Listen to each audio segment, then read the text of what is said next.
Good morning. Morning మ్యాగజైన్కి స్వాగతం. ప్రముఖ దినపత్రికలో వస్తున్నటువంటి వార్తల తరహాలో కార్యక్రమాలు కాకుండా సాయంత్రం పూట మనం చేసేది హాట్ టాపిక్, హాట్ అంశాలకు సంబంధించినటువంటి న్యూస్ బెంచ్కి స్వాగతం. ఇవాళ జరుగుతున్నటువంటి కార్యకలాపాలు కీలకమైనటువంటిది. ఒకవైపున ఏదైతే షర్మిల తాజాగా కాంగ్రెస్ పార్టీలో చేరుతుండడం, రెండో వైపున వచ్చేటప్పటికి రాష్ట్ర రాజకీయాల్లో వైఎస్ఆర్ కాంగ్రెస్ పార్టీ ఒకవైపున ఎవరితోనూ కలిసేది లేదని తేల్చి చెప్తుంటే, మరొక వైపున వచ్చేటప్పటికి కీలకమైనటువంటి అంశం భారతీయ జనతా పార్టీ తెలుగుదేశం పార్టీల బంధం.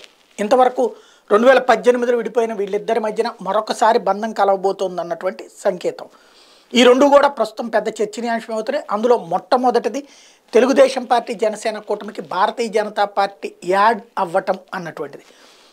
భారతీయ జనతా పార్టీకి 6 పార్లమెంటు స్థానాలు, 12 అసెంబ్లీ స్థానాలు ఇవ్వడానికి తెలుగుదేశం పార్టీ ఒప్పుకుందని, ఆ మేరకు పొత్తు కుదిరిపోయింది అన్నటువంటి వార్తల నేపథ్యంలో ఏం జరగబోతుంది రాష్ట్ర రాజకీయ అంశానికి సంబంధించినటువంటి చర్చలు పాల్గొనేందుకు ప్రస్తుతం మనతో పాటు ఉన్నారు శేఖర్ రెడ్డి వైఎస్ఆర్ కాంగ్రెస్ పార్టీ నాయకులు, శ్రీనివాస్ చౌదరి తెలుగుదేశం పార్టీ నాయకులు, పెద్దిరెడ్డి రవికిరణ్ భారతీయ జనతా పార్టీ అధికార ప్రతినిధి, లక్ష్మణ్ రాజకీయ విశ్లేషకులు మనతో పాటు లైవ్లో జాయిన్ అవుతున్నారు. లక్ష్మణ్ గారు ఏమంటారు, దీన్ని ఏ విధంగా చూడాలి? ఫస్ట్ నన్ను అడిగారా? పితామహులు మీరే కదా. ఇప్పుడు ఏం అంశం? తెలుగుదేశం బీజేపీదా? అవునండి. ఏమనుకుంటున్నారు, అది కన్ఫామా? తాజాగా బ్రేకింగ్ న్యూస్లు వస్తున్నాయి కదా, 6 పార్లమెంటు 12 ఎమ్మెల్యే అని. వస్తున్నవి చూశాను. నిన్న 3-4 ఛానల్స్ లో డిబేట్లు కూడా పెట్టారు దాని మీద. ప్రయత్నాలు అయితే ముమ్మరంగా జరుగుతున్నమాట వాస్తవం. నేను లాస్ట్ వీక్ అనుకుంటా మన డిబేట్ లోనే ఢిల్లీ నుంచి వచ్చి అభిప్రాయ సేకరణ చేసి వెళ్ళారు, కాన్ఫిడెన్షియల్ గా విజయవాడకు వచ్చి, అంటే బీజేపీ ముఖ్యమైన నాయకులతో సంప్రదించి వెళ్ళారు అని. అయితే ఇప్పుడు నాకున్న సమాచారం ఏమిటంటే, పురంధరేశ్వరి గారు, జీవీఎల్ గారు పొత్తు ఉండాలనేటువంటి దాని మీదనే పట్టుదలతో ఉన్నారని పాజిటివ్. జీవీఎల్ కూడానా? జీవీఎల్ కూడా పాజిటివ్ గా అనేక అంశాలని నడ్డా గారి దృష్టికి, వీళ్ళు ఢిల్లీలో నడ్డా గారిని పర్సనల్ గా కలిసి వివరించి ఒక నివేదిక కూడా ఇచ్చొచ్చారని సమాచారం అయితే ఉంది. సరే, నడ్డా గారు తర్వాత అమిత్ షా గారితో 100% చర్చించి ఉంటాడు. చర్చించి ఉన్నప్పుడు ఏంటంటే, ఇప్పుడు ఇక్కడ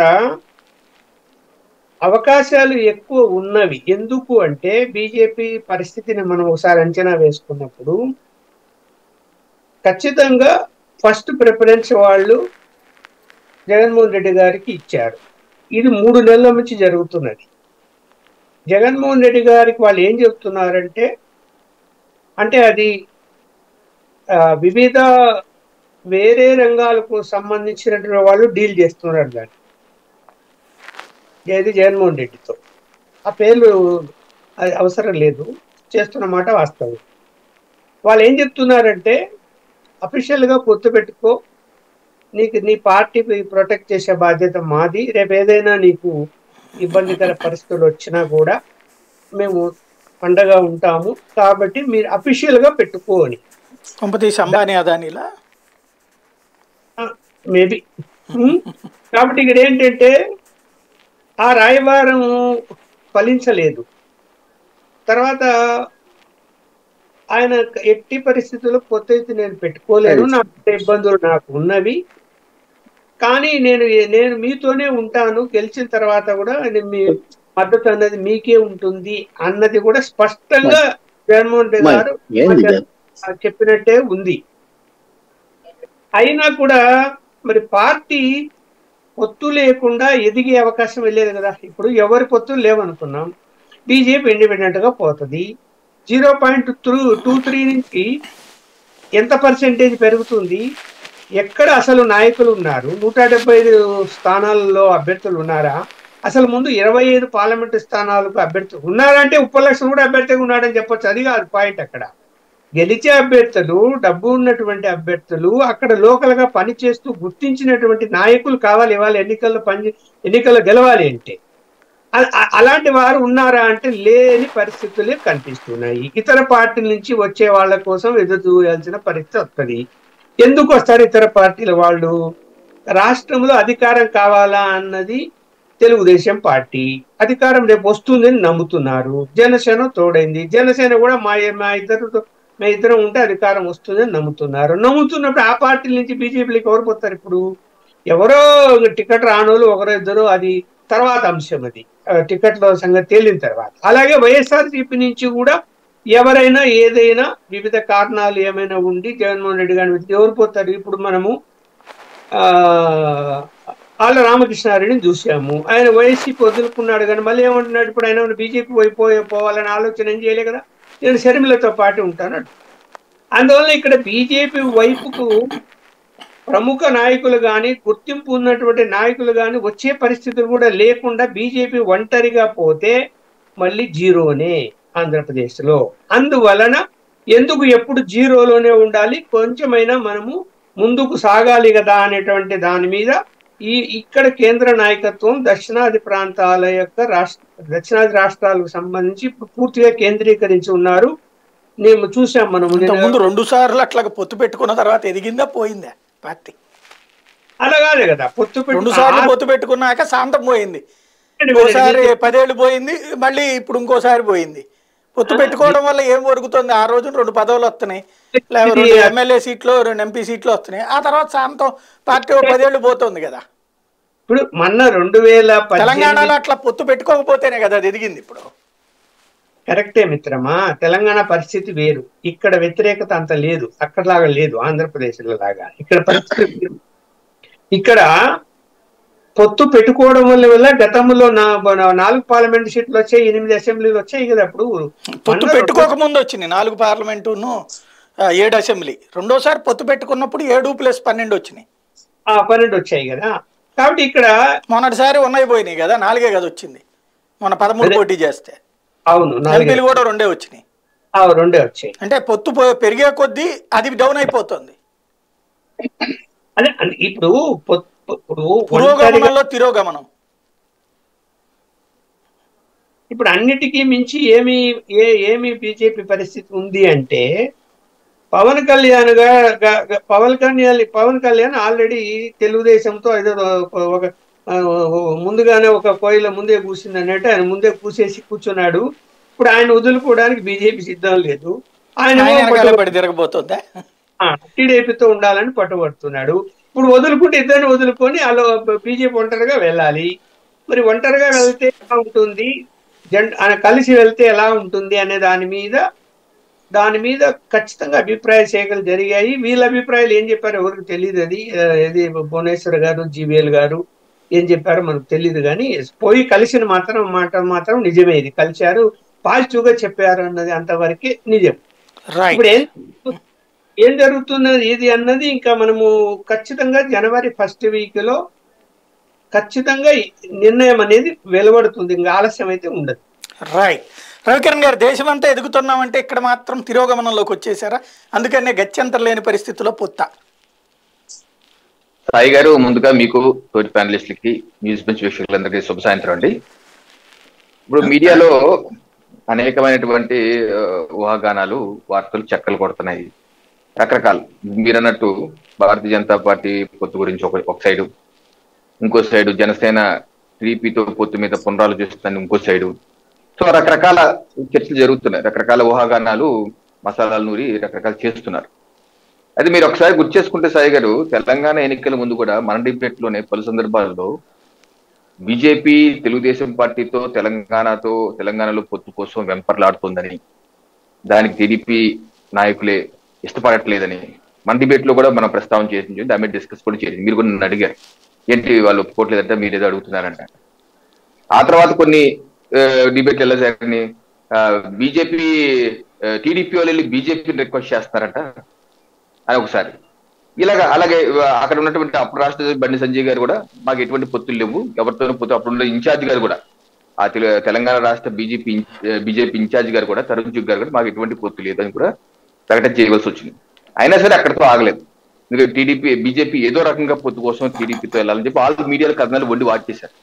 ఫైనల్ గా ఏమైంది సాయి గారు, అసలు టీడీపీ తెలంగాణ పోటీ చేయలేదు, ఆపేసింది. పోటీ చేయకుండా దాని ఇంపాక్ట్ మీ ఎదుగుదలకి దెబ్బేసింది కదా.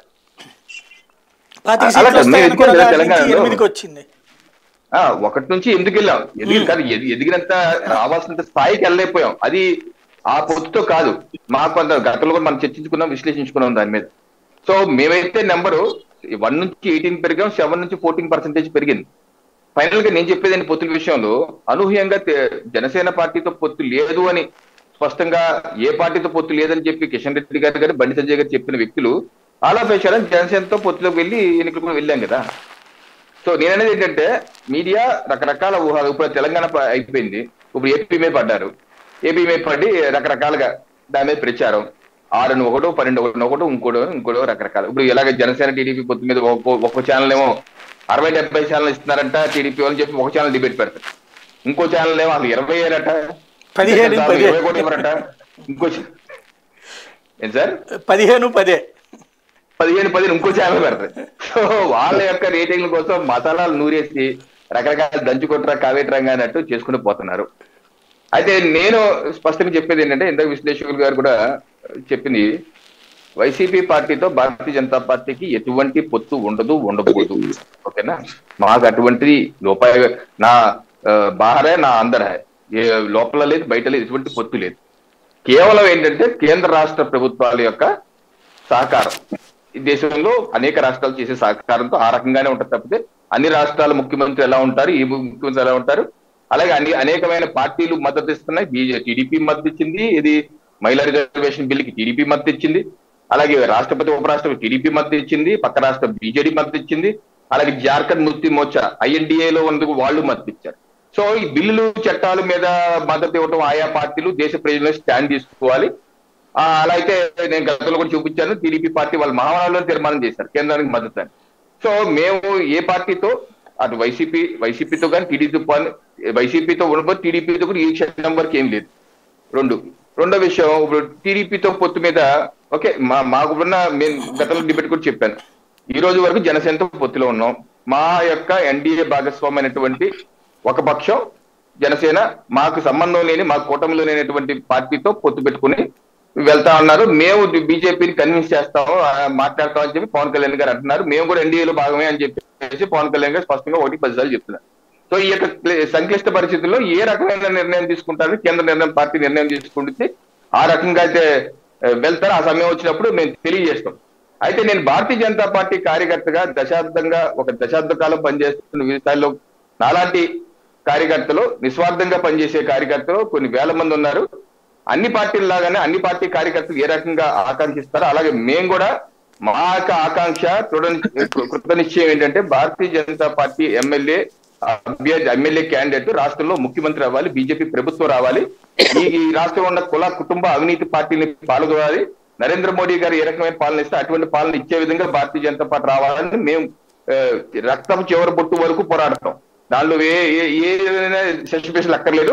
అలాగే అన్ని పార్టీలు ఆయా పార్టీల కోసం పోరాడతారు. సో మేము అలాగే చేస్తాం. మా యొక్క దేశం ముందు పార్టీ తర్వాత వ్యక్తిగత చర్చ అనే సిద్ధాంతాలు పనిచేసుకునేది. సరే, పొత్తులు ఎత్తుల విషయం టైం వచ్చినప్పుడు కేంద్ర నాయకత్వం తెలియజేస్తారు. అప్పుడు ఆ రకంగా ఒక నిబద్ధత గల బీజేపీ కార్యకర్త ఎటువంటి నిర్ణయం తీసుకుంటే ఆ రకంగా ముందుకు వెళ్తాం. ఇక చివరిగా చెప్పేది ఏంటంటే, నిన్న పురంధేశ్వరి గారు రాష్ట్ర అధ్యక్షులు గారు కాకినాడలోనే ఉన్నారు. నేను కూడా వారితో కూర్చోవడం జరిగింది.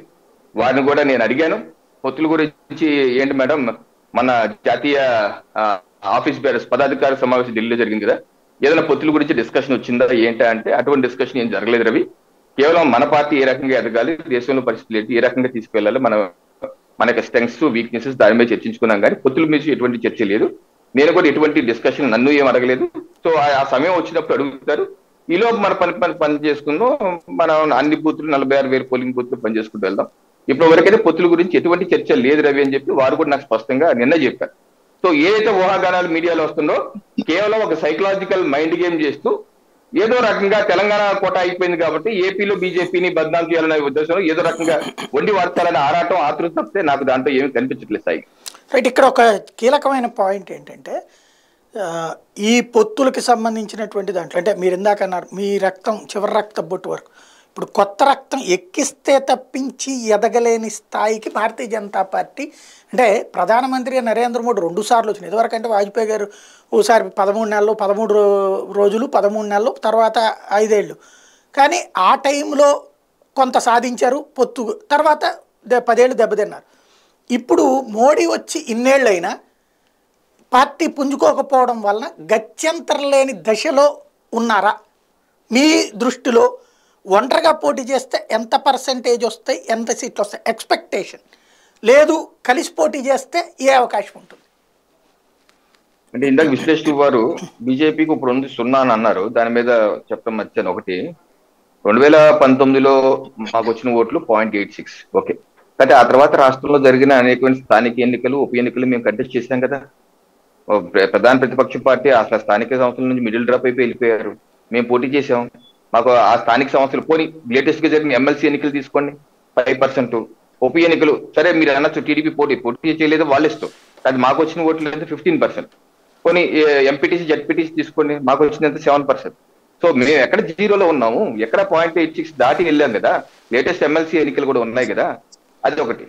2, సాయి గారు మీరు అన్నది ఓకే, రాష్ట్రంలో భారతీయ జనతా పార్టీ ఎదుగుతున్నప్పుడల్లా అవాంతరాలు వచ్చిన మాట వాస్తవం. ఇది కేంద్ర నాయకత్వం కూడా చాలా స్పష్టంగా తెలుసు.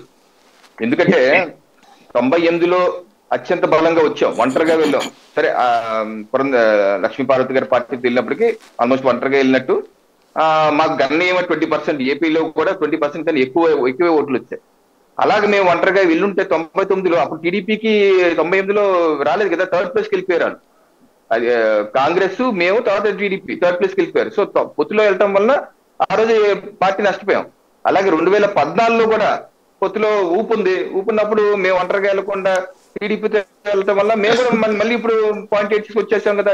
ఇది కేంద్ర నాయకత్వం కూడా స్పష్టంగా ఉంది. ఎప్పుడు ఎదుగుతున్నప్పుడల్లా మనం పొత్తుల్లోకి వెళ్ళి అప్పటికప్పుడు ఏదో చేసుకుందాం అనుకుంటుంటే దీర్ఘకాలికంగా, ఎందుకంటే నేను ఇటీవల జరిగినటువంటి విస్తృత సమావేశంలో ఒక కీలకమైన వ్యక్తి, పేరు చెప్పను కానీ వారి సభ్యత కాదు కాబట్టి, వారు చెప్పినటువంటి అంశం ఏంటంటే భారతీయ జనతా పార్టీ ఆంధ్రప్రదేశ్ రాష్ట్రంలో ఏదో రకంగా ఒక కీలకమైన క్రూషియల్ టైంలో విస్తరించే సమయంలో పొత్తులకు వెళ్ళిపోవటం వల్ల ఓవరాల్ గా పార్టీ కూడా దెబ్బతింటుంది. ఏది కార్యకర్తల్లో కూడా ఒక నిర్లిప్తత, లేకపోతే ఒక ఏదో రకంగా షార్ట్ కట్ లో మనం ఎమ్మెల్యేలు అయిపోయి ఎంపీలు అయిపోతాం, మన వరకే అయిపోతాం, పార్టీ ఏమైపోతే ఏం పోయింది అన్న భావన మెజారిటీ కార్యకర్తలు నెమ్మదిగా పెరిగిపోతుంది. ఏదో కీలకమైన టైంలో ఏదో పార్టీతో వెళ్ళిపోయిన తర్వాత సరే 2-3 ఎమ్మెల్యేలు అయితే 1-2 ఎంపీలు అయితే చాలు అనుకుంటున్నాం. దానివల్ల పార్టీ రాష్ట్రంలో నష్టపోతుంది అనేది ఆ కీలకమైన నేత కూడా చెప్పడం జరిగింది. సో ఈ యొక్క భావన కేంద్రంలోని కీలక నేతలకు కూడా ఉంది. ఏ రకంగా తెలంగాణలో భారతీయ జనతా పార్టీ బలపడిందో ఆ రకంగా భారతీయ జనతా ఏపీ కూడా బలపడాలి, ఆ రకమైన దీర్ఘకాలిక ప్రణాళికతో వెళ్లాలనే కృతనిశ్చయంతో కేంద్ర నాయకత్వం కూడా ఉంది. ఇప్పుడు టీవీ కథనాలు, నేనేదో టీడీపీ వాళ్ళు ఉండవలసి నేనేం అంటలేదు. ఆ మీడియా కథనాలు, సదరు మీడియా కథనాలు వాళ్ళు ఏమంటారు, నిన్న డిబేట్కి వెళ్తే మీరు ఏదో రకంగా మరి 2024లో మీరు అధికారంలో రావాలి కదా, అధికారం రావడం కోసం మీరు వెళ్ళవలసి వస్తారు కదా, జాతీయ అవసరాలు, నేను వాళ్ళకి జాతీయ అవసరం ఎలా అవసరం ఉంది కదా అన్నారు. నేను వాళ్ళకి చెప్పింది అదే. 2019 ఎన్నికలకు ముందు ఈ రకంగా 4 రాష్ట్రాలు ఎన్నికలు జరిగితే మేజర్ అన్ని రాష్ట్రాల్లో మేము ఓడిపోతే అందరూ ఇలాగే అన్నారు, పోతుంది అయిపోయింది బీజేపీ పని అని. 2019లో ఏపీ నుంచి మేము ఇచ్చిన ఎంపీలు 0, అయినా అక్కడికి 303 స్థానాలతో మేము ప్రభుత్వం ఏర్పాటు చేసి ఎన్డీఏ కూడా 350 స్థానాలు. ఇప్పుడు జరిగిన 4 రాష్ట్రాల ఎన్నికలు 3 రాష్ట్రాల్లో దిగ్విజయమైనటువంటి మెజార్టీ వచ్చింది. ఇప్పుడు మేము ఏపీలో కూడా 0 తెచ్చుకున్నా, ఫర్ సపోజ్ 0 తెచ్చుకున్నా, అక్కడ 400 సీట్లు తగ్గవు. సో ఆ ఈక్వేషన్ చూసుకోండి. మేమేదో ఒక రాష్ట్రంలో వచ్చే 2-3 స్థానాల కోసం కక్కుర్తి పడితే అక్కడ కేంద్రంలో వచ్చేది భారతీయ జనతా పార్టీ ప్రభుత్వమే. 600 వచ్చేది మూడోసారి బీజేపీ, నరేంద్ర మోడీ గారు హ్యాట్రిక్ కొట్టక తప్పదు. కానీ ఆ బూచి చూపించి ఇక్కడ పొత్తు పెట్టుకుంటే దీర్ఘకాలికంగా ఏపీలో పార్టీ నష్టపోతుంది. ఆ విషయం అందరికీ తెలుసు. సో ఏదో మా తాత్కాలిక బెనిఫిట్ ఇక్కడ వచ్చే 2-3 సీట్ల కోసం పొత్తులు పెట్టుకుని వెంపర్లాడాల్సిన అవసరం అనేది దేశ ప్రయోజనం కోసం పొత్తు పెట్టుకోవాల్సిన అవసరం జనరల్ గా లేదు. ఒక సాధారణ బీజేపీ కార్యకర్తగా నా యొక్క అభిప్రాయం అది. సరే కేంద్ర నాయకత్వం ఆ టైంకి ఏ నిర్ణయం తీసుకుని మేము శిరసా వహిస్తాం, అది ఓకే. బట్ మీ విశ్లేషణకి మాత్రం చెప్తున్నాను, కేంద్రంలో 2024లో కేంద్ర నరేంద్ర మోడీ గారు రావడం తథ్యం. దానికోసం ఏపీలో గత్యంతరం లేక పొత్తు పెట్టుకోవాల్సిన అవసరం అయితే లేదు. ఆ యొక్క వాదన అయితే డొల్ల వాదన, అసందర్భమైన వాదన అని చెప్పడం జరిగింది సాయి గారు. రైట్. శ్రీనివాస్ చౌదరి గారు, జాతీయ ప్రభుత్వంతో అవసరాల రీత్యా మనం భారతీయ జనతా పార్టీతో పొత్తు కన్ఫామ్ చేసుకున్నాం కాబట్టి ఓట్ ట్రాన్స్ఫర్ అన్నటువంటిది పర్ఫెక్ట్గా జరగాలి. ఒక సోమవీర్రాజు, జీవీఎల్ నరసింహారావు, విష్ణువర్ధన్ రెడ్డి లాంటి వాళ్ళనైతే ఓడిద్దాం. ఇది మీ పార్టీకి సంబంధించిన సోషల్ మీడియా వింగ్ ఒక వర్గం ప్రొజెక్ట్ చేస్తున్నటువంటిది. ఎలా చూడాలి దీన్ని? సాయి గారు, మొదట మీకు న్యూస్ బెంచ్ ప్రేక్షకులకి, అలాగే విశ్లేషకులు లక్ష్మణ్ గారికి, బీజేపీ నేత కిరణ్ గారికి, వైఎస్ఆర్సీపీ నేత శేఖర్ గారికి నా తరపున తెలుగుదేశం పార్టీ తరపు మొదటి నమస్కారాలు. మీరు అన్నట్టు ఆంధ్రప్రదేశ్ రాజకీయాల్లో అనూహ్యమైన మార్పులకైతే తెరలేపారు. అధికార పక్షం ఒక పక్క, ప్రతిపక్షాల ఒక పక్క, జాతీయ పార్టీల ఒక పక్క. ఎందుకు అన్నది వచ్చిందంటే పార్లమెంటు, శాసనసభ ఎన్నికలు కలిసి వస్తున్నాయి కదా. సో నేషనల్ పార్టీకి పార్లమెంటు ఎంపీలు అనేది ముఖ్యం, స్థానిక పార్టీలకి ఎమ్మెల్యే అనేది ముఖ్యం. దీనిపైన వేరే వేరే మాధ్యమాల్లో వేరే వేరే మనుషులు కూడా రకరకాలుగా చెప్పారు, నేను కూడా విన్నాను.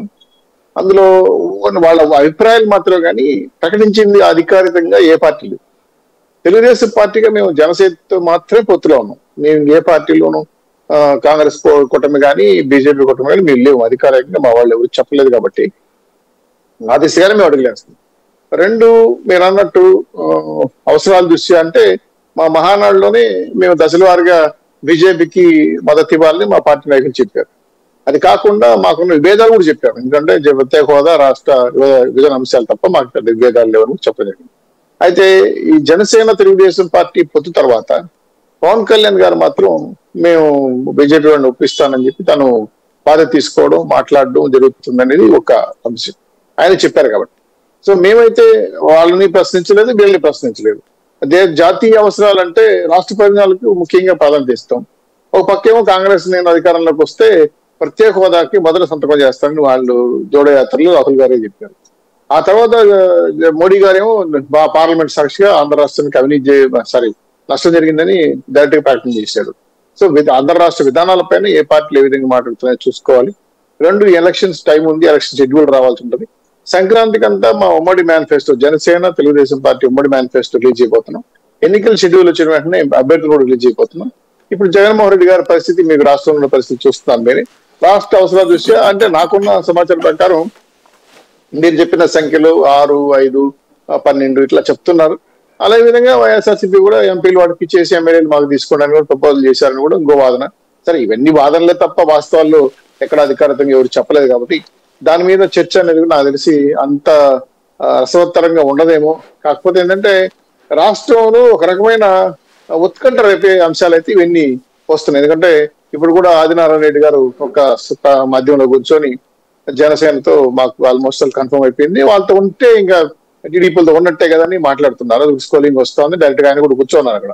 కాబట్టి ఇవన్నీ చూసినప్పుడు వాళ్ళ అభిప్రాయాలుగా ఉంటాయి. ఇవన్నీ పార్టీ నిర్ణయాలంటే మాకున్న ఫీడ్బ్యాక్ క్లియర్ ఇస్తారు. జనసేన తెలుగుదేశం పార్టీతో తప్ప ఇంకే పొత్తులు మనం ఇంకే అనౌన్స్ చేయలేదు, డిస్కస్ జరగలేదు.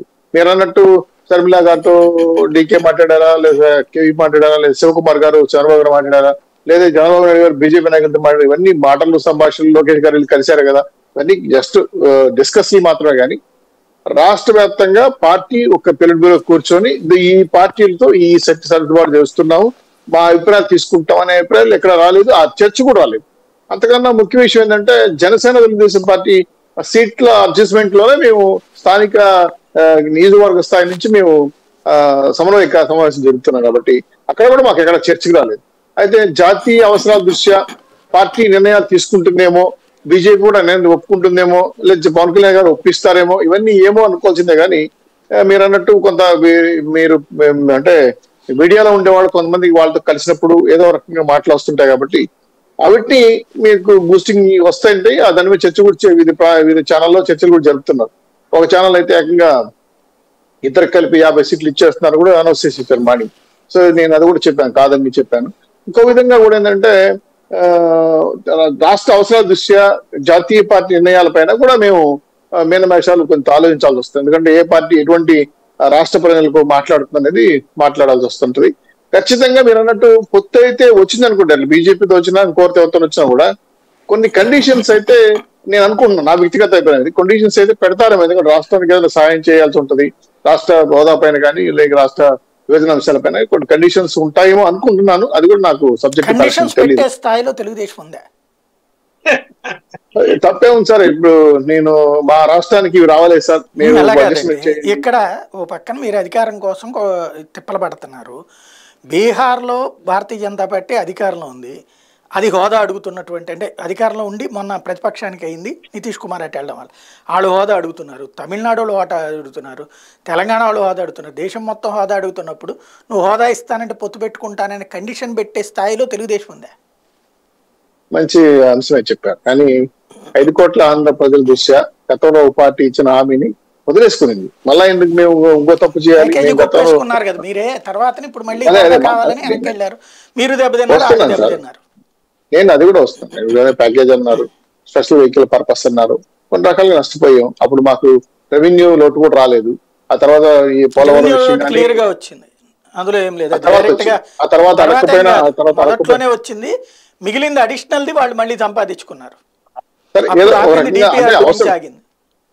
అంటే ఏంటంటే అవసరం మేరకు రాలేదు, ఎప్పుడో వాళ్ళకు నచ్చినప్పుడు గుర్తున్నప్పుడు ఇస్తా వచ్చారు. కానీ రాష్ట్ర అవసరాల దృష్ట్యా అప్పటికప్పుడు చెట్లు సెట్ చేయలేదు. సరే ఏదేమైనా రాష్ట్రానికి రావాల్సిన కొంతవరకు వచ్చాయి, అది ఆ పార్టీ తెచ్చిందా మేము తెచ్చాం పక్కన పెట్టాం.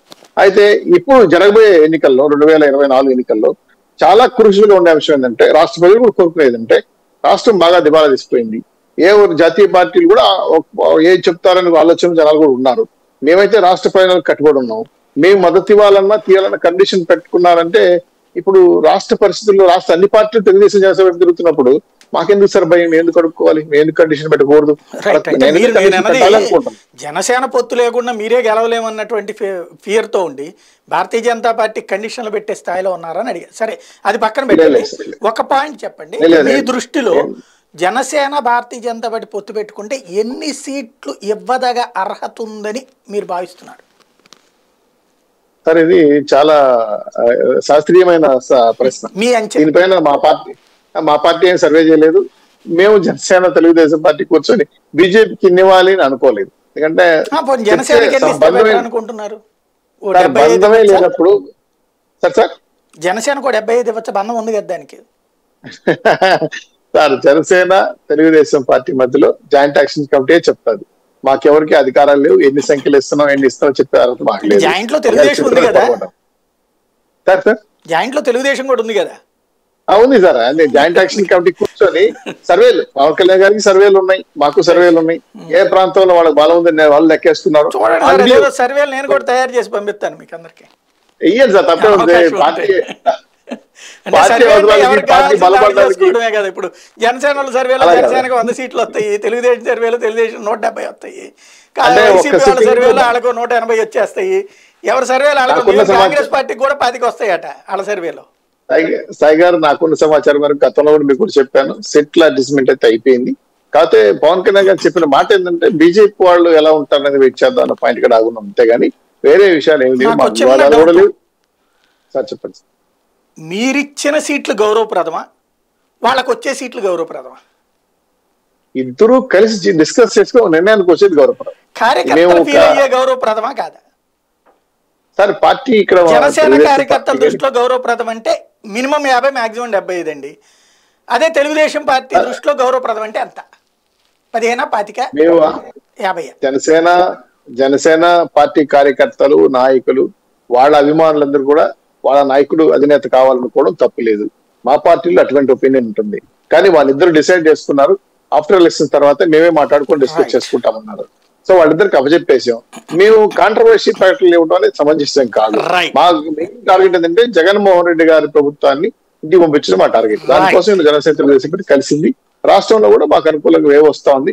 దానికి అనుగుణంగా మీరు అన్నట్టు బీజేపీ నాయకులలో పురంధేశ్వర్ గారు కానీ లేదంటే మీరు అన్నట్టు జీవీఎల్ గారు మాట్లాడుకొని అవసరం ఉంటుందా ఉండదని ఇంకా ఆ పార్టీ నిర్ణయం వాళ్ళు ప్రపోజ్ చేసినప్పుడు పవన్ కళ్యాణ్ గారు మాట్లాడినప్పుడు ఖచ్చితంగా యువ కమిటీ కూర్చొని నిర్ణయం తీసుకుంటా సార్, రాష్ట్ర ప్రజలు లోబడి.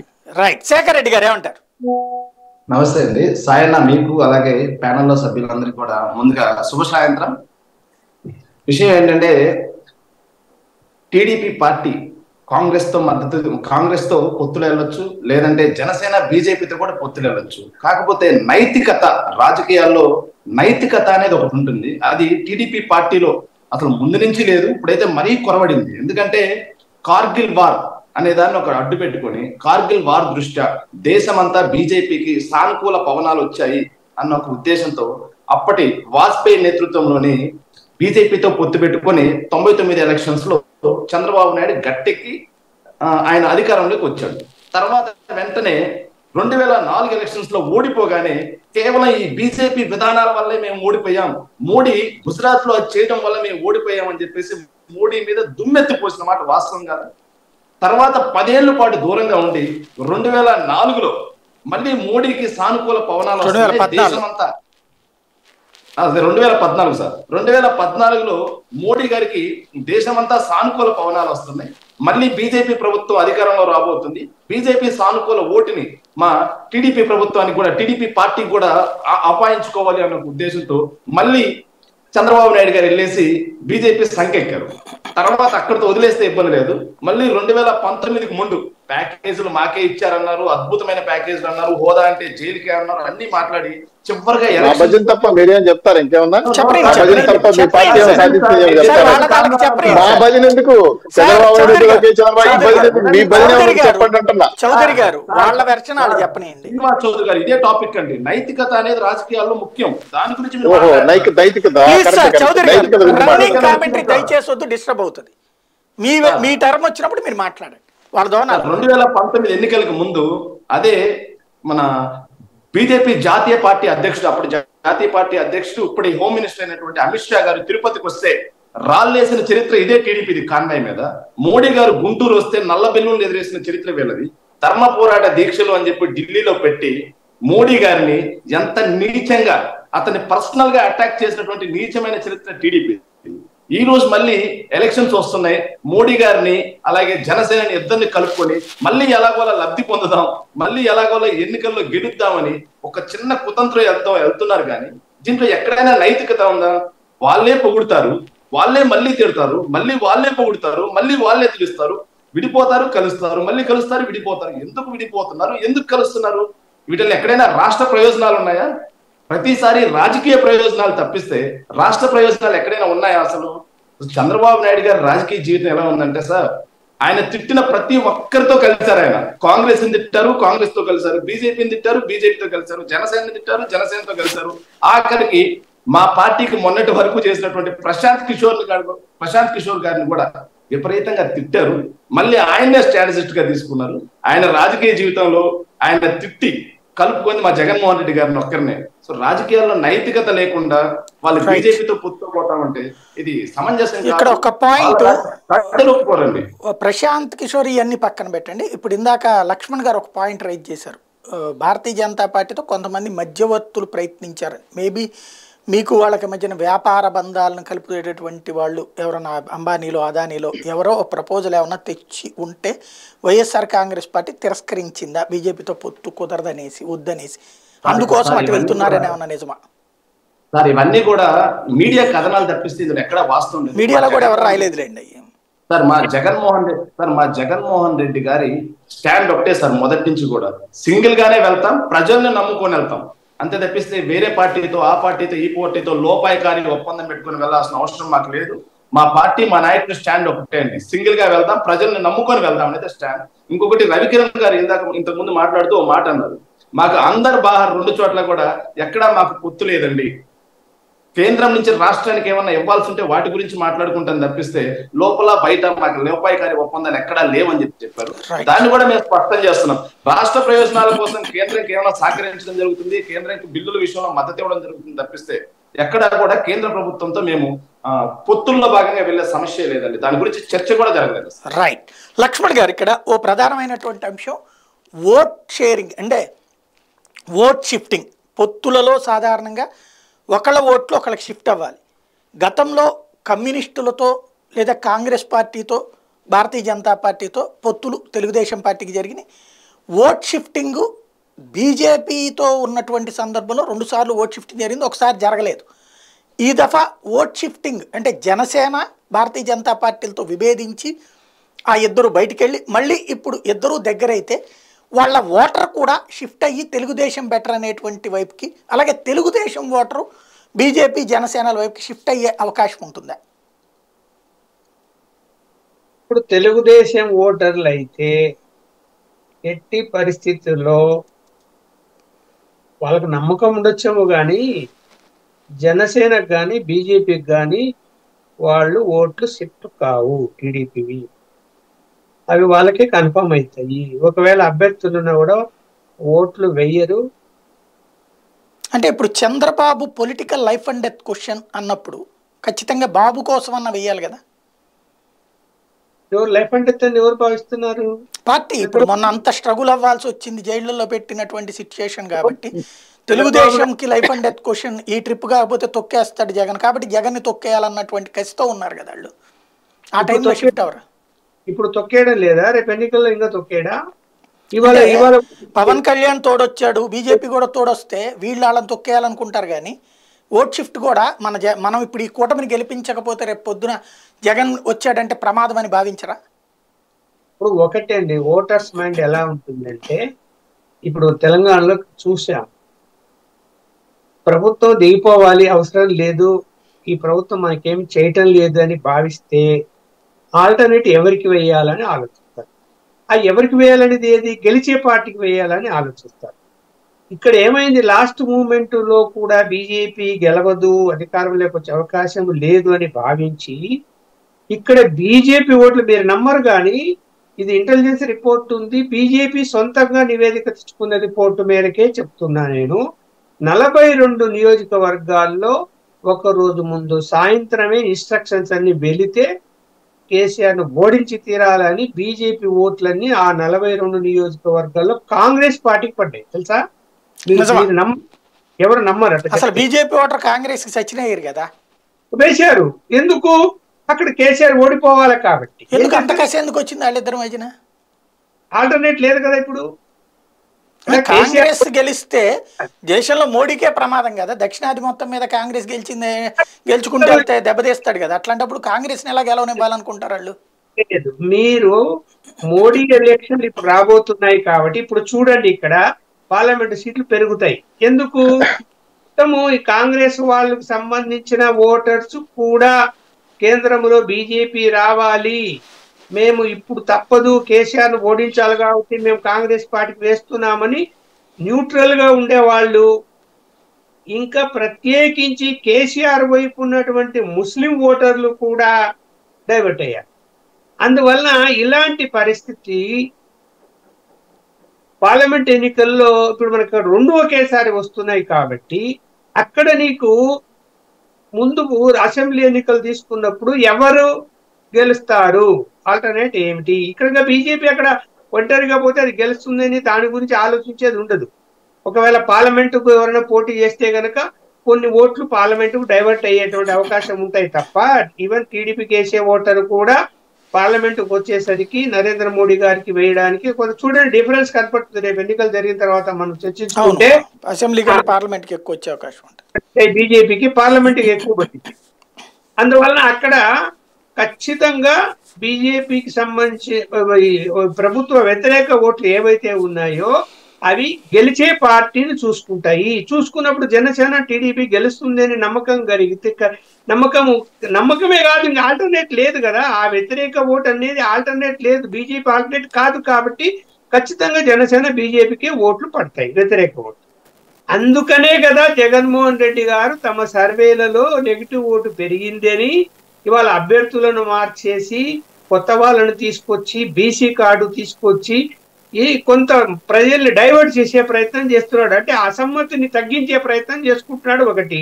రెండోది పోల్ మేనేజ్మెంట్ చూడాలి, పోల్ మేనేజ్మెంట్ ఎవరు సక్సెస్ అవుతారని దాన్ని బట్టి. ఇప్పుడు తెలంగాణలో ఇంత జరిగితే కూడా తేడా 2% ఓటర్స్, 2% ఓట్ల తేడా బీఆర్ఎస్ కు కాంగ్రెస్ పార్టీకి.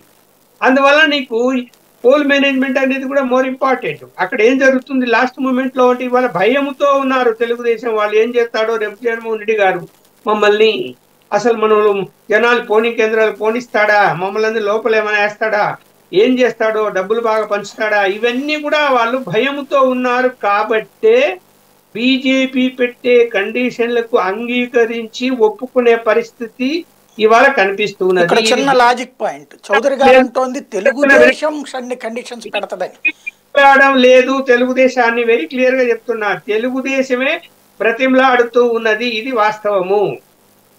కండిషన్స్ హోదా ఇవ్వాలి, స్టీల్ ప్లాంట్ ప్రైవేట్ చేయమని చెప్పాలి, లేకపోతే కనుక పోలవరం ఒక ఏడాదిలో పూర్తి చేయాలి, ఇట్లాంటి కండిషన్స్ పెట్టి తెలుగుదేశం పార్టీ పొత్తంటే ఒప్పుకోదా బీజేపీ?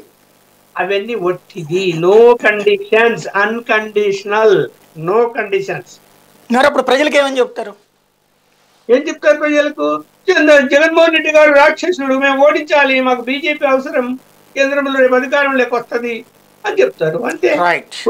బూచి చూపిస్తున్నారు కదా. జగన్మోహన్ రెడ్డి అనేది పేద రాక్షసుడంట, రావణాసురుడంట. ఆ రావణాసుని మనం ఏం చేయలేము అనేటువంటి అని బూచి చూపిస్తున్నారు కదా ఆయన పాపం. రైట్. ఇక్కడ రవికిరణ్ గారు, ఓట్ షిఫ్టింగ్ అవుతుందా లేదా? ఒకటి, భారతీయ జనతా పార్టీ కార్యకర్త కానీ ఓటర్ కానీ కల్లో కూడా కాంగ్రెస్ కు ఓటేటు అంటూ జరగదు.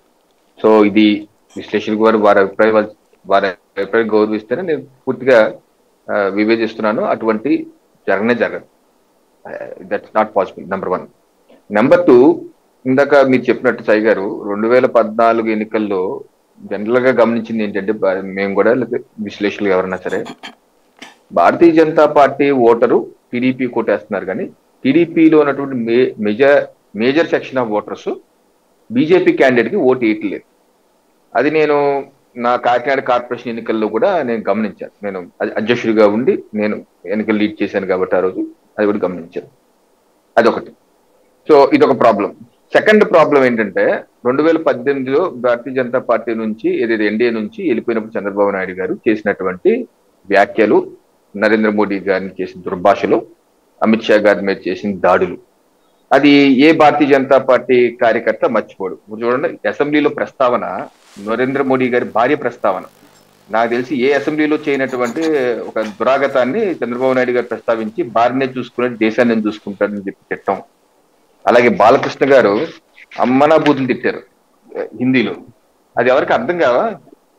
సో భారతీయ జనతా పార్టీ కార్యకర్తకు కానీ, లేకపోతే పుల్వామాలో దాడి జరిగి మన జవాన్లని చంపేస్తే ఆ రోజు ఇమ్రాన్ ఖాన్ అబ్బే మేమేం చేయలేదు అని చెప్పంటే, చంద్రబాబు నాయుడు గారు ఇమ్రాన్ ఖాన్ సమర్థిస్తూ ఇమ్రాన్ ఖాన్ చెప్పారు ఇది నరేంద్ర మోడీ గారు చేశారు ఈ పని అని చెప్పేసి దేశద్రోహం అంటారు. సో ఇవన్నీ ఇప్పుడు స్థూలంగా ఎలా ఉంటాయంటే, భారతీయ జనతా పార్టీ కార్యకర్త, ఓటరు, నాయకులు. కార్యకర్తలు అయితే ఇవన్నీ సోషల్ మీడియా ద్వారా ఇవన్నీ ఇంకా లైవ్ లోనే ఉంది, ఎవరు మర్చిపోరు. అలాగే నాయకుల్లో కార్యకర్తలు అయితే ఎవరో పెద్దగా నేను జనరల్ చెప్తున్నాను, జనరల్ కార్యకర్త అయితే ఎవరో టీడీపీతో వెళ్దామనో లేకపోతే ఓట్ షిఫ్టింగ్ అవటానికి రేపు పార్టీ ఆదేశిస్తే పనిచేస్తాం. బట్ నేనేది ఏంటంటే, జనరల్ కార్యకర్త కానీ ఓటర్ కానీ ఈసారి బీజేపీ నుంచి టీడీపీకి షిఫ్ట్ అయ్యే అవకాశాలు చాలా తక్కువ. టీడీపీ నుంచి ఎట్టాకు బీజేపీ రావు, అది వేరే విషయం, అది ఆల్రెడీ ప్రూవ్ అయిపోయింది మెజారిటీ. ఇప్పుడు బీజేపీ నుంచి కూడా వెళ్ళవు ఒకటి. అలాగే నాయకులు వేరు, కొంతమంది నాయకులు ఎలా ఉన్నారంటే, కొంతమంది ఉండొచ్చు జనరల్ గా ఏదో రకంగా మన ఎమ్మెల్యే ఎంపీ అయిపోదాం లేకపోతే మంత్రి అయిపోదాం కొంతమందికి ఉంటే ఉండొచ్చు, బట్ జనరల్ అది. అలాగే ఇప్పుడు జనసేనతో కూడా ఇదే ప్రాబ్లం ఉంటుంది వాళ్ళకి కూడా. ఏదైతే 2010 జనసేన ఇక్కడ వెళ్ళిపోయినప్పుడు ఏ రకంగా తెలుగుదేశం పార్టీ వాళ్ళు కావచ్చు, లేకపోతే పవన్ కళ్యాణ్ గారే అవినీతి చేశారు, చంద్రబాబు నాయుడు గారు లోకేష్ యాదవ్ చేసి చెప్పారు కదా. సో ఆ డివిజన్ ఇప్పుడు నాయకులు సర్దుకోవచ్చు. నేను చెప్పేది స్థూలంగా సాయి గారు, నాయకులు సర్దుకోవచ్చు, కార్యకర్త క్యాడర్ ఆ రిఫ్ట్ అయితే ఈ రోజు మనం చూస్తున్నాం కదా. మేము కాకినాడ జిల్లాలోనే అనేక జనసేన కార్యకర్తల నాయకులే సగం మంది they not happy with TDP alliance, అందుకనే కదా బయటకు వెళ్ళిపోదాం అనే వాళ్ళు బయట కొన్ని ఊహాగానాలు వస్తున్నాయంటే, ఓపెన్ గా కూడా టీడీపీ జనసేన వాళ్ళు ఒకళ్ళు ఛాలెంజ్ చేసుకుని మనం చూస్తున్నాం, ఎందుకంటే ఆ రిఫ్ట్ ఉంది. సో ఈ జనసేన ఓటరు కార్యకర్త ఎంతవరకు టీడీపీకి వేస్తారని కూడా డౌటే. ఈ సమస్య ఈ రెండు పార్టీకే కాదు, వైసీపీకి కూడా ఉంది. ఈరోజు వైసీపీ నుంచి ఆశించి టికెట్ రాని ఎమ్మెల్యేలు వాళ్ళు బయటికి వెళ్ళిపోయి షర్మిలా పార్టీతో కలుస్తామనో లేకపోతే ఆవిడ కోసం వెయిట్ చేస్తామని ఒకళ్ళు, ఇంకోళ్ళు టీడీపీతో వెళ్తామని ఇంకోళ్ళు జనసేన వెళ్తాను ఇంకోళ్ళు, అదే కాదు ఇండిపెండెంట్ గా పోటీ చేస్తాను ఇంకోడు. సో వాళ్ళు కూడా ఆ పని చేసినప్పుడు ఏదైతే వైసీపీ కొంత ఓటు, అది 5,000 కావచ్చు 10,000 కావచ్చు ఎన్నైనా కావచ్చు, అది వైసీపీకి రాకుండా పోతుంది. అప్పుడు ఈ యొక్క టఫ్ ఫైట్ లో ముఖ్యమంత్రి గారి భాషలో చెప్పాలంటే కురుక్షేత్ర సంగ్రామంలో చాలా నేరం సాధించిన వైసీపీ కూడా దెబ్బతగలేదు. సో ఈ క్లిష్ట పరిస్థితులు అన్ని పార్టీలకు ఉన్నాయి రాష్ట్రంలో. సో ఇది భవిష్యత్తులో తేల్చలేదు. ఈ క్లిష్ట పరిస్థితుల్లో 2024 ఎన్నికల్లో ఎవరు చీలుస్తారన్న దాని మీద, ఎవరు ఎక్కువ చీలుస్తారన్న దాని మీద గెలుపు తేలింది అనమాట. జోరుగా బెట్టింగ్లు ఉంటాయి. మన బాలినేని శ్రీనివాస్ రెడ్డి అంటే లేదా రఘురామకృష్ణ ఇటువంటి వాళ్ళందరూ జోరుగా బెట్టింగ్లు చేసి చాలా నరాలు తెగే బెట్టింగ్లు కూడా చేసుకునే అవకాశం అలాంటి వాళ్ళకి ఉంటుంది. శ్రీనివాస్ చౌదరి గారు, ఓట్ షిఫ్టింగ్ జరుగుతుంది. తెలుగుదేశం ఓటర్ అంటే క్రిందసారి అయితే 2004లో అంటే 99లో సక్సెస్ఫుల్గా అయ్యింది. కానీ అప్పుడు కూడా 25 సీట్లు ఇస్తే బీజేపీకి 12 చోట్ల అయ్యింది. బట్ బీజేపీ ఇచ్చినటువంటి చోట్ల తెలుగుదేశం సక్సెస్ అయింది. 2014లో మాత్రం షిఫ్టింగ్ సగమే అయ్యింది. ఈ దఫా పెరుగుతుందా తగ్గుతుందా? సాయి గారు, రాష్ట్రంలో మూడ్ ఆఫ్ ది స్టేట్ ప్రజలు ఫిక్స్ అయిపోయారు సార్. అదే ఫ్యాన్ స్విచ్ అయిపోయింది. జగన్మోహన్ రెడ్డి హ్యాండ్స్ అప్, ఎమ్మెల్యేలు ప్యాకప్, పార్టీ ప్యాకప్. ఎందుకు మాట అనాల్సి వచ్చిందంటే, రాష్ట్రంలో ఏ నియోజకవర్గంలో కానీ, లేదా ఏ కులంలో కానీ, ఏ మతంలో అయినా సరే, ఏ ఎంప్లాయీస్ అయినా సరే, ఒక్కరైనా ఇది వైసీపీ ఓటేస్తారు సార్. ఛాలెంజ్ చేస్తున్నాం ఓపెన్ గా. ఎందుకు సార్ బాబాయ్ ఏం చేస్తున్నా నాకు అర్థం కాలేదు. 97% లబ్ధి, 100% అభివృద్ధి, 87% సంక్షేమం చేసిన జగన్మోహన్ రెడ్డి గారు, నువ్వు పవన్ కళ్యాణ్ మీద 3 పిల్లలు అంటాడు, 4 పిల్లలు అంటాడు. నాకు అర్థం కావడంలే. ప్రభుత్వ కార్యక్రమాల్లో రాజకీయాలు మాట్లాడతారు సీఎం గారు. సరే, ఆయన ఏ రకంగా మాట్లాడాడు. పిల్లలు చదువుకునే పిల్లల ముందర 3 పిల్లలు 4 పిల్లల గురించి నా ఇంటికి కూడా బేకలేవని అంటే ఏంటి మీకు అంత? తాడేపల్లి గెస్ట్ హౌస్ లో మీకు షివరింగ్ వచ్చేసిందా జనసేన తెలుగుదేశం పార్టీ పొత్తుతో? ఎందుకు బాబా ఏం చేస్తున్నారు? హ్యాపీగా సాక్షి పేపర్ పెట్టుకొని, సాక్షి ముందు పెట్టుకొని, ఎత్తున గొడ్డేసుకొని బ్రహ్మాండంగా 100% సంక్షేమ కార్యక్రమం అభివృద్ధి చేయని వాళ్ళు హ్యాపీ 175 గెలవచ్చు కదా. అసలు ఆ తాడేపల్లి గెస్ట్ హౌస్ తెల్లారి టీవీలో చూస్తున్నాం. గిర తిరుగుతున్నా ఎమ్మెల్యేలు, ఎంపీలు 20 మంది ఎంపీలు బాయ్ నీ పొత్తే వద్దు స్వామి, నువ్వు పెద్ద నాయకుడు అనుకున్నా ముంచేసి మమ్మల్ని. అదేంటి సార్ 140 కోట్లు అంట ఎంపీకి, ఎమ్మెల్యేకి 30 కోట్లు అంట డిపాజిట్ చేయాలంట, ఇస్తే సీట్లు ఇస్తారంట. ఏంటి సార్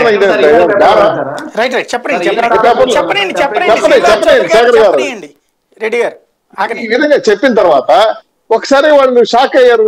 మేము నమ్మి కాంగ్రెస్ పార్టీ నుంచి వచ్చి రాజశేఖర రెడ్డి నాయకత్వంతో మీ కింద పని చేస్తామని చెప్పిన తర్వాత అందరూ ఆ తెల్లముఖాలు వేసుకుని ఈ తిరుగుముఖం బట్టే పరిస్థితి పడతా ఉంది. సో పీకే అన్నారు. పీకే మీరే కదా పెట్టుకునింది. ఆయన మీరు ఆలోచన చేయలేదే. మా వ్యూహకర్తలు ఎక్కడ ఆలోచన చేయలే. సరే, ఆయన కూడా మీరే పూసారు రంగు. ఎందుకంటే ఎట్లా రాష్ట్రంలోని పవనాల కింద మీరు లేదు సార్, మీ పాయింట్ కాడిగా వస్తుంది. మీ పాయింట్ ఎందుకు ఆ పాయింట్ ఇస్తానంటే, మా ఓటింగ్ పర్ఫెక్ట్ గా ఉంది. తెలుగుదేశం పార్టీ ఓటు పర్ఫెక్ట్ గా ఉంది. జనసేన భారతీయ జనతా పార్టీ కూడా వేస్తారా అది నేను అడుగుతాను. జనసేన వాళ్ళని తిట్టడం వల్ల వాళ్ళు బాగా అగ్రెసివ్ ఉన్నారు. 2 పొత్తు నిర్ణయాలు అయిన తర్వాత సార్ మేము ఒకటి చెప్తున్నాం సార్, మా అధినేతలు ఏం చెప్తే అది పాటిస్తాం. అది బీజేపీలోనే ఉంటుంది, నాకు వేరే పార్టీ కార్యకర్త కాదండి, ఓటర్ షిఫ్టింగ్ పార్టీ ఓట్ల విషయం కూడా చెప్తున్నాను సార్. పార్టీ విషయం కూడా ఎందుకంటే నేను అది నా వ్యక్తిగత అభిప్రాయమైనా బీజేపీతో పొత్తులో కండిషన్స్ ఎందుకు ఉన్నాయని అంటానంటే చెప్పొచ్చేమో రేపు అధినాయకి మేము ప్రత్యేక హోదా ఇస్తాము, లేదా మంచి అవకాశం ఇస్తాము, ఒప్పించొచ్చేమో చెప్పలేము. ఒప్పిస్తే ఆంధ్ర రాష్ట్రంలో హ్యాపీ ఫీల్ అవుతారు కదా మాత్రం. ఎందుకంటే దేశవ్యాప్తంగా మునిగిపోవాలి అది ఆ పని చేసేది. అది పొరపాటు అది అట్లా హోదా ఇస్తామని చెప్పేటువంటి ధైర్యం చేస్తాను నేను అనుకోవట్లేదు. ఎందుకంటే ఇక్కడ ఇస్తే దేశం అంతా పోతుంది బీజేపీ. ఎవరు ఎన్ని చెప్పినా ఆంధ్ర ప్రజల హక్కు ప్రత్యేక హోదా. కానీ ఎవరైనా మోడీ గారు కూడా బాధపడ్డాడు ఆంధ్ర రాష్ట్రం ఏం జరిగిందని. బాధపడితే తప్పేం లేదు కదా. మా పార్టీ నేననేది దాంట్లో పాయింట్లన్నీ మనం అది ఇక్కడిచ్చి దేశవ్యాప్తంగా పోగొట్టుకోదు కదా ప్రాక్టికల్ గా. అలాంటి కండిషన్స్ వదిలేసేయండి. నేను అనే పాయింట్ ఏంటంటే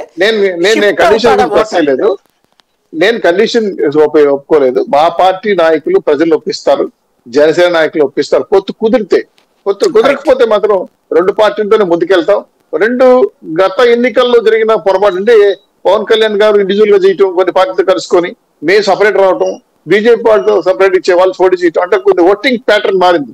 దీంట్లో ప్రధానంగా బీజేపీని ఇష్టపడేవాళ్ళు కొన్ని సామాజిక వర్గాలు, బ్రాహ్మణ్స్ కానీ వాళ్ళు ఆర్ఎస్ఎస్ క్యాడర్ కానీ ఉంటారు. అలాగే కొన్ని క్యాడర్లు ఉండేవాళ్ళు, కొన్ని కళ్ళు కట్టిన వాళ్ళు ఖచ్చితంగా ఎన్నో. ఎందుకంటే కిరణ్ కూడా చెప్పాడు విశ్లేషణ చేసి మేము కరెక్ట్గా ఈ విధంగానే ఉంటాం సార్. అట్లా తెలుగుదేశం వాళ్ళు కూడా వేయమన్నా కూడా కొన్ని చోట్ల వేయరు. దానికి మేమేం చేయలేము. ఎందుకంటే పార్టీ నాయకులు కార్యకర్తలు చెప్పినా పలానా పొత్తుతో మేము ఉన్నామంటే నేను పలానా కులమనో, లేదు పలానా బ్రాహ్మణనో, లేదు పలానా ముస్లిం అనో, పలానా ఎస్సీ అనో, నాకు మా అమ్మగారు గుర్తొచ్చారనో నాకు తెలుసు కదా. మేము బూత్ లో కూర్చున్నప్పుడు చాలా సందర్భం మా నాయన నుంచి మేము అమ్మకే వేస్తున్నాం సార్ అని మొత్తం ఉంటాడు వచ్చి కూర్చొని. కాబట్టి ఈ పరిపాలన ఎలా ఉంటుందంటే ప్రజలు ఆల్రెడీ మూద్దాడు స్టేట్ మారిపోయినారు కాబట్టి వాళ్ళు ఫిక్స్ అయిపోయారు ఈ రాష్ట్రంలో వైసీపీ ప్రభుత్వం ఉండకూడదని. సో గొంప గుర్తుగా 2 పార్టీలు పడే అవకాశం ఉందని చెప్పి మీ ద్వారా తెలియజేస్తారు. రైట్, ఫైనల్ గా శేఖర్ రెడ్డి గారు. ఓట్ షేరింగ్ అనేది వాస్తవంగా సార్ టీడీపీతో పొత్తు ఎలా ఉంటుందంటే రాక్షస కౌగిలి టీడీపీతో పొత్తు రెండు ఒకటే అండి. టీడీపీ పార్టీ వాళ్ళు పొత్తులో ఉన్న పార్టీ కార్యకర్తలు అందరి చేత ఓట్లు వేయించుకుంటారు, కానీ టీడీపీ క్యాడర్ ఏదైతే ఉందో పొత్తులో ఉన్న వాళ్ళకి ఓటు వేయరు అనేది చరిత్ర చెప్పిన నిజం. ఈసారి ఎలా జరుగుతుంది అనేది ప్రజలే నిర్ణయిస్తారు. పొత్తులో కూడా నిర్ణయం జరుగుతుంది. ఎలక్షన్ రిజల్ట్ తర్వాత అర్థమైపోతుంది అందరికి కూడా టీడీపీతో పొత్తు ఎలాంటి రాక్షస కౌగిలి అని చెప్పి.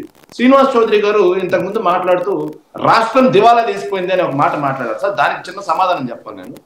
2019 ఎన్నికల్లో వైఎస్ఆర్ కాంగ్రెస్ పార్టీ గెలిచిన తర్వాత జగన్మోహన్ రెడ్డి గారు ముఖ్యమంత్రిగా ప్రమాణ స్వీకారం చేసిన వెంటనే అప్పటి మాజీ ఆర్థిక మంత్రిగా ఉన్నటువంటి యనమల రామకృష్ణుడు గారు మాట్లాడిన మాటల్ని ఈ టీడీపీ వాళ్ళందరికీ, ఏదైతే రాష్ట్రం దివాలా తీసిందని మాట్లాడే వాళ్ళందరికీ కూడా విన్నవించదలుచుకున్నాను నేను. ఆయన మాట్లాడిన మాట ఏంటంటే రాష్ట్రానికి అప్పు పుట్టే పరిస్థితి లేదు, దొరికిన చోటల్లా అందరి కాడికి మేము అప్పులు తీసుకొచ్చామనే మాట వాళ్ళు మాట్లాడారు. అలాగే ఖజానాలో ఉన్నాయి సార్. ఈనాడు పేపర్ లో వచ్చేసారు సార్ దాన్ని. ఈనాడు పేపర్ లో మీ పార్టీ ఆస్థాన దినపత్రిక ఈనాడు పేపర్ లో వచ్చేసారు సార్. చూపించాలంటే నేను ఒప్పుకుంటానండి. ఇప్పుడు అప్పుల్లో మీరు గిన్నిస్ బుక్ ఎక్కారు కదా అంటున్నారు. అప్పుల్లో జగన్మోహన్ రెడ్డి గారి సర్కార్ ఎంత 12.5% అప్పుల్లో ఉంటే చంద్రబాబు నాయుడు గారి సర్కార్ ఎంత ముందుకు తీసుకెళ్లింది ఆర్బీఐ నివేదిక ఇచ్చింది సార్.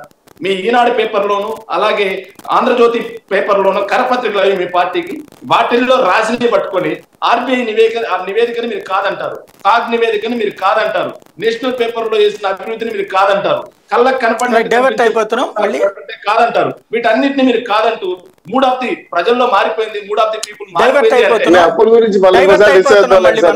ఒక్క పాయింట్, ఒక్క మాట సార్ ప్లీజ్. మనం క్రాస్ టాక్ చేసినప్పుడు ఏంటంటే పబ్లిక్ డిస్టర్బ్ అవుతారు. నేను చెప్తున్నాను, మీరు మధ్యలో డిస్టర్బ్ చేస్తున్నారు మీరు. అది ఇక్కడ శేఖర్ రెడ్డి గారు పాయింట్ ఏంటంటే వాళ్ళకి ఓట్ షిఫ్ట్ అవుతుందా లేదా. ఇప్పుడు మీకు ఒకటి జగన్ గారిని చూసి వచ్చే ఓటు, స్థానిక నాయకుడిని చూసి వచ్చే ఓటు. ఇప్పుడు ఈ సీట్లు రానప్పుడు ఆ ఓట్లు బయటికి వెళ్తే మీ పరిస్థితి ఏంటి అప్పుడు? ఇందాక రవికిరణ్ గారు చెప్పాలంటే వైఎస్ఆర్ కాంగ్రెస్ పార్టీ అనేది మెయిన్ పిల్లర్ జగన్మోహన్ రెడ్డి గారు మాత్రమే. ఆ మెయిన్ పిల్లర్ ను చూసే ఓట్లు షేరింగ్ అనేది కూడా, ఓట్లు వేయడం అనేది కూడా జరుగుతుంది. కాకపోతే మేము 2019లో 150 సీట్లు గెలిచిన తర్వాత ప్రజలందరూ కూడా 2024 ఎన్నికల్లో కార్యకర్తలు కూడా అంతకు మించి గెలవాలి అని హోప్స్ ఉన్నాయి.